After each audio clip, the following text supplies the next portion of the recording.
Welcome back, everybody, for one more installment here of the San Dimas Wine Shop Tasting Room video. And I love this. This is one of my favorite tastings because it's foreign affairs and I love these style of wines. So, happy fall, by the way, to everybody, since, is this the first video we've done in fall time? This is our first fall time video. So, it's nice. Let's go ahead and get started with the first wine. We've got a Pouilly-Fumé. Pouilly-Fumé is in the Loire Valley, and this comes from a specific, it's a specific designation called La Loge aux Moines, and it's 100% Sauvignon Blanc, and it's just west of Sancerre. So for those of you that really like, which Sancerre to me is the benchmark of Sauvignon Blanc, and Pouilly-Fumé is a very close second. In fact, a lot of people will argue that it's flip-flopped. But for those of you that are Sauvignon Blanc fans and the way Sauvignon Blanc is supposed to be made, you definitely want to try this. This is a great wine.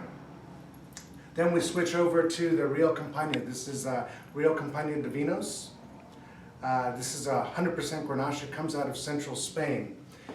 This is all done in stainless steel from 20 to 50-year-old vines. So it's got that real punchiness to it, but that real dry, minerally finish that these Spanish wines are known for, especially in the central part of Spain. Then we switch over to the old school. This is the 2012, the old school Rouge. This is from Minervois, which is down in the south on the west side in France. This is 85% Syrah and 15% Grenache out of 20-year-old vines. And this one is, this one's interesting. This one's all done in concrete, not done in oak. There's no oak or any steel. So it's got an extra minerally finish to it.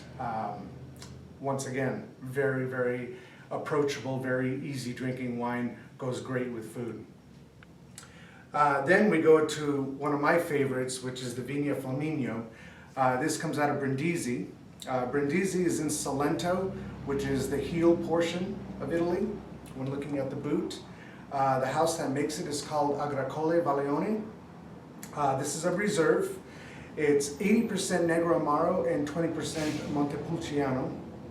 It's aged in steel, get this, aged in steel, then it's aged in Slovenian oak for 8 months, then it's aged in concrete for a year, and then it's aged in a bottle for 6 months. It's a 2008, so you can see where there's been a long aging process, but they pretty much hit every type of aging that you can do with the exception of marble that I'm aware of. But I love this wine, really complex. It's not a big, bold wine. It is, I would consider it very much more a delicate style wine, but very complex with a lot of deep flavors. And we did this in our Italian class, and people fell in love with it. We've sold out of it twice, so I suspect it'll happen again this week. Then we go over to the Donaire. This is a reserve this is a Malbec out of Mendoza. It's 100% Malbec, and it's done in French oak for a year. And I have this. It's got a little bit of grip. But it's a great food wine, especially with fatty foods. So once again, for you steak eaters, you definitely don't want to miss out on that. Then I think we go to, really, I think this is my all-time favorite of this tasting and probably one of my favorite wines of this year. This is the Argiole. This is a Lacrima de Moro di Alba. So that's the region where it comes from. Lacrima is the grape.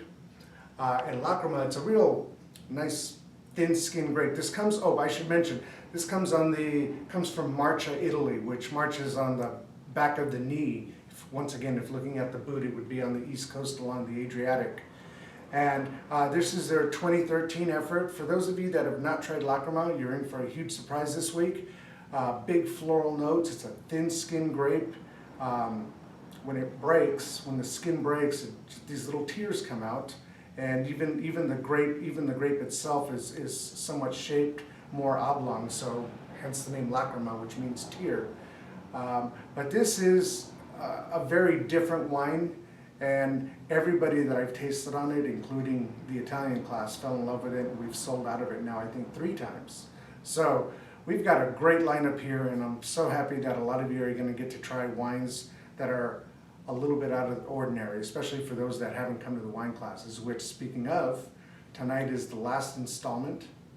For those of you that catch this video right when it comes out, tonight is the last installment for Spain, in which we'll be doing southern Spain. If you're a sherry drinker, and if you like Priorat wines, we're going to include Priorat in this section, and it is amazing, the wines that we get to try. Then last but not least, just a reminder, we do have another beer tasting coming up, which we typically do in October, November, so just watch for the ending of October, the beginning of November. Watch for that date, and then I know that there's also some dinners in the works. So, happy fall everyone. It's a great time to make great food, and make sure you stop by the shop and pick up some wine. Cheers.